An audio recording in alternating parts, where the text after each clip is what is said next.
Welcome back to my YouTube channel. And firstly ಎಲ್ರಿಗೂ happy Deepavali. And ಇನ್ನೊಂದು thank you so much, ಎಲ್ಲ ನನ್ನ ವೀಡಿಯೋಸ್ಗೆ ತುಂಬ ಚೆನ್ನಾಗಿ ರಿವ್ಯೂ ಕೊಡ್ತಿದ್ದೀರಾ. ಎಕ್ಸ್ಪೆಕ್ಟ್ ಮಾಡಿರಲಿಲ್ಲ ಸ್ಟಾರ್ಟಿಂಗ್ ಇಷ್ಟೊಂದು ಚೆನ್ನಾಗಿ ರಿವ್ಯೂ ಕೊಡ್ತೀರಾ. ಹೇಗೆ ಅಂದರೆ ಒಂದಿನ ನಾನು ಬ್ಲಾಗ್ ಅಪ್ಲೋಡ್ ಮಾಡಲಿಲ್ಲ ಅಂದರು ಅಥವಾ ವೀಡಿಯೋಸ್ ಮಾಡೋದ್ರಲ್ಲಿ ಡಿಲೇ ಆಗಲಿ, ಬ್ಲಾಗ್ ಅಪ್ಲೋಡ್ ಮಾಡೋದ್ರಲ್ಲಿ ಡಿಲೇ ಆದರೂ ಕೇಳ್ತೀರಾ ಯಾಕೆ ಡೈಲಿ ಬ್ಲಾಗ್ ಅಪ್ಲೋಡ್ ಮಾಡಲ್ಲ ನೀವು ಅಂತ. ಸೊ ಇದನ್ನೆಲ್ಲ ಕೇಳಿ ಖುಷಿ ಆಯಿತು, ಮತ್ತು ಇನ್ನೂ ಕಾನ್ಫಿಡೆನ್ಸ್ ಬರ್ತಿದೆ ವೀಡಿಯೋಸ್ ಮಾಡಲಿಕ್ಕೆ.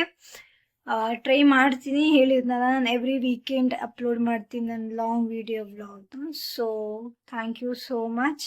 ಆ್ಯಂಡ್ ಇವತ್ತು ದೀಪಾವಳಿ, ಅಮ್ಮ ಸಂಜೆ ಪೂಜೆಗೆ ಎಲ್ಲ ಪ್ರಿಪ್ರೇಷನ್ ಮಾಡ್ತಿದ್ದಾರೆ. ನಾನು ಇವಾಗ ರಂಗೋಲಿ ಹಾಕೋಕೆ ಹೋಗಬೇಕು. ಇವಾಗ ಟೈಮ್ ಆಲ್ರೆಡಿ ಮಧ್ಯಾಹ್ನ 3:15 ಆಗಿಬಿಟ್ಟಿದೆ.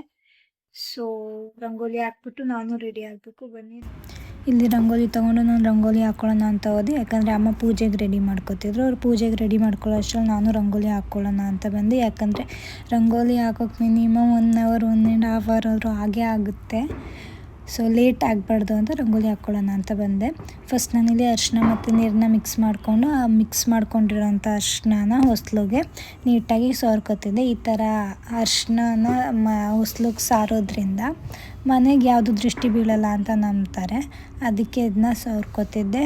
ಒಂದು 4-5 ಟೈಮ್ಸ್ ಆದರೂ ಈ ಥರ ನೀಟಾಗಿ ಸೋರ್ಕೋಬೇಕು, ಅದು ಹತ್ತಬೇಕು ಹೊಸ್ಲಿಗೆ ಅಂದರೆ.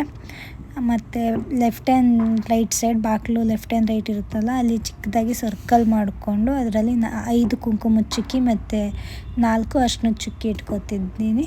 ಅದಾದಮೇಲೆ ಹೊಸ್ಲಿಗೆ ರಂಗೋಲಿ ಹಾಕ್ಕೊಂಡು ಮುಂದೆಗಡೆ ಹೊಸ್ಲು ಮುಂದೆ ರಂಗೋಲಿ ಹಾಕ್ಕೊಳ್ಳೋಣ ಅಂತ ಹೋದೆ. ಪಿಕಾಕ್ ಡಿಸೈನ್ ಸೆಲೆಕ್ಟ್ ಮಾಡ್ಕೊಂಡಿದ್ದೆ ನಾನು. ತುಂಬ ನೀಟಾಗಿ ಅದನ್ನು ಸರ್ಕಲ್ ಎಲ್ಲ ಮಾಡ್ಕೊಂಡು ಕಲರ್ ತುಂಬ್ತಿದ್ದೆ ಆಮೇಲೆ ಲಕ್ಷ್ಮೀ ಪಾದ ಡ್ರಾ ಮಾಡಿಕೊಂಡು ನಾರ್ಮಲಿ ಈ ಥರ ಪಿಕಾಕ್ ಎಲ್ಲ ಡ್ರಾ ಮಾಡಿಕೊಂಡು ಕಲರ್ ತುಂಬ್ತಿದ್ದೆ. ಬಿಗ್ ಟಾಸ್ಕ್ ಏನು ಅಂದರೆ ಡ್ರಾ ಮಾಡೋವರೆಗೂ ಅಷ್ಟೇ. ಅದಾದಮೇಲೆ ಕಲರ್ ತುಂಬ್ಕೋಬೋದು, ಬೇಗ ಆಗೋಗುತ್ತೆ. ತುಂಬ ಟೈಮ್ ಹಿಡಿಯುತ್ತೆ ರಂಗೋಲಿ ಎಲ್ಲ ಹಾಕೋಕ್ಕೆ. ಆ್ಯಂಡ್ ನನಗೆ ಪರ್ಸ್ನಲಿ ದೀಪಾವಳಿ ಹಬ್ಬ ಅಂದರೆ ಈ ಥರ ಡಿಸೈನ್ ರಂಗೋಲಿ ಹಾಕೋದು, ಮನೆ ಡೆಕೋರ್ ಮಾಡೋದು, ಲೈಟ್ಸ್ ಹಾಕೋದು, ಈ ಥರ ನನಗೆ ತುಂಬ ಇಷ್ಟ ಆಗುತ್ತೆ. ಈ ಪಟಾಕಿ ಇದೆಲ್ಲ ನನಗೆ ಇಷ್ಟ ಆಗೋಲ್ಲ, ಇಂಟ್ರೆಸ್ಟೇ ಕಮ್ಮಿ ನನಗೆ ಅದರಲ್ಲೆಲ್ಲ. ಸೊ ನಾನು ರಂಗೋಲಿ ಮುಗಿಸ್ದೆ. ನನ್ನ ರಂಗೋಲಿ ಈ ಥರ ಬಂದಿತ್ತು. ರಂಗೋಲಿ ಎಲ್ಲ ಹಾಕಿಬಿಟ್ಟು ನಾನು ರೆಡಿ ಆಗೋಕ್ಕೆ ಹೊರಟೆ.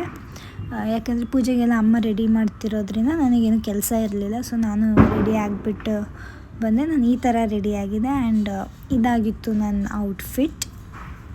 ಮೊನ್ನೆ ನಾನು ಇದೇ ಔಟ್ಫಿಟ್ಟಿಗೆ ಇಯರಿಂಗ್ಸ್ ತೊಗೊಂಡಿದ್ದು. ನಾನು ರೆಡಿಯಾಗಿ ಬಂದೆ. ಅಮ್ಮ ಅಪ್ಪ ಅದೇ ಪೂಜೆ ಸ್ಟಾರ್ಟ್ ಮಾಡ್ಕೊಂಡಿದ್ರು. ಅಜ್ಜಿ ತಾತ ಪೂಜೆ ಮುಗಿಸ್ಕೊಂಡಿದ್ರು. ನಾನು ಮನೇಲಿಟ್ಟಿರೋ ಕ್ಯಾಂಡಲ್ಸ್ನೆಲ್ಲ ಹಚ್ಕೊಂಡು ಬರ್ತಿದ್ದೆ. ಮತ್ತು ಲೈಟ್ ಲ್ಯಾಂಪ್ಸ್ ಬರುತ್ತೆ ಚಿಕ್ಕದು, ಅದನ್ನೆಲ್ಲ ಆನ್ ಮಾಡ್ಕೊಂಡು ಇಡ್ತಿದ್ದೆ. ಮತ್ತು ಈ ಥರ ನಮ್ಮ ಮನೇಲಿ ಪೂಜೆ ಮಾಡಿದರು. ಇದು ನಮ್ಮ ಮನೆ ಪುಟ್ಟ ದೇವ್ರ ಮನೆ.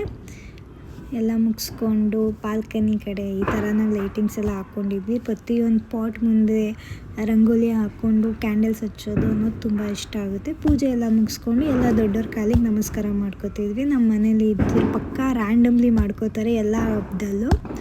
ಪೂಜೆ ಎಲ್ಲ ಮುಗಿಸ್ಕೊಂಡಾದ್ಮೇಲೆ ದೊಡ್ಡವ್ರ ಕಾಲಿಗೆ ನಮಸ್ಕಾರ ಮಾಡ್ಕೊಳ್ಳೋದು. ಅದಾದಮೇಲೆ ನಮ್ಮ ತಾತ ಇಲ್ಲಿ ಸುರ್ಸುರಿ ತೊಗೊಂಡು ದೇವ್ರ ಪೂಜೆ ಮಾಡ್ತಿದ್ರು. ಸೊ ದೇವ್ರ ಮುಂದೆ ಸುರ್ಸುರಿ ಬತ್ತಿ ಇರುತ್ತಲ್ಲ, ಅದು ಹಚ್ತಿದ್ರು. ನಾವು ಅಮ್ಮ ಅಪ್ಪ ಅಜ್ಜಿ ಎಲ್ಲ ನಾವು ಬಾಲ್ಕನಿಲಿ, ನಾನು ಇದೊಂದೇ ಹಚ್ಚೋದು ದೀಪಾವಳಿಲಿ. ಯಾಕಂದರೆ ನನಗೆ ಬೇರೆ ಪಟಾಕಿ ಅಂದರೆ ತುಂಬ ಭಯ, ನಾನು ಕೆಳಗೂ ಹೋಗಲ್ಲ ಆವತ್ತಿನ ದಿನ. ಸೊ ಬಾಲ್ಕನಿಲಿ ನಿಂತ್ಕೊಂಡೆ ಕ್ಲಿಪ್ಪಿಂಗ್ಸ್ ಎಲ್ಲ ರೆಕಾರ್ಡ್ ಮಾಡ್ತಿದ್ದೆ. ಇಷ್ಟು ಮಾಡಿಬಿಟ್ಟು ನಾನು ಜಾಸ್ತಿ ಕ್ಲಿಪ್ಪಿಂಗ್ಸ್ ಎಲ್ಲ ರೆಕಾರ್ಡ್ ಮಾಡೋಕ್ಕಾಗಲಿಲ್ಲ, ಯಾಕಂದರೆ ನನಗೆ ತುಂಬ ವೀಕ್ನೆಸ್ ಆಗ್ತಿತ್ತು. ಸೊ ನಾನು ಊಟ ಎಲ್ಲ ಮುಗಿಸ್ಕೊಂಡು ಬೇಗ ಮಲ್ಕೊಂಡೆ. ನಾನು ವ್ಲಾಗ್ ಎಂಡ್ ಮಾಡಿಲ್ಲ ಅನ್ನೋದು ನನಗೆ ನೆನಪಿರಲಿಲ್ಲ. ಸೊ ಮಾರನೇ ದಿನ ಬೆಳಗ್ಗೆ ಎದ್ದು ವ್ಲಾಗ್ನ ಎಂಡ್ ಮಾಡಿದೆ. ಸೊ ಇದಾಗಿತ್ತು ನನ್ನ ಇವತ್ತಿನ ವ್ಲಾಗ್. ಇಷ್ಟ ಆಗಿದ್ರೆ ಲೈಕ್ ಮಾಡಿ, ಶೇರ್ ಮಾಡಿ, ಆ್ಯಂಡ್ ಪ್ಲೀಸ್ ಸಬ್ಸ್ಕ್ರೈಬ್ ಮಾಡಿ. Thanks for watching. See you in next vlog.